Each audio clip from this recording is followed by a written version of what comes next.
he eling-eling sakabeh jalma anu iman kudu turut anjeun ka Gusti Allah jeung kudu turut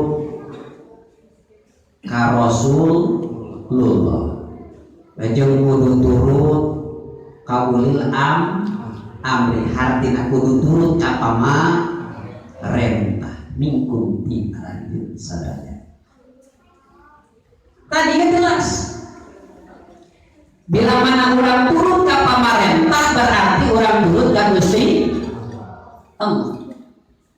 Nusur hadis Rasulullah man atau ani sing sahajalna atau ani anu taat anu turut eta man ka kami atau bakod atau Allah makanya tak turut ka Gusti Allah. Berarti lamun urang turut ka junjungan Allah eta teh sami jeung turut ka Gusti Allah.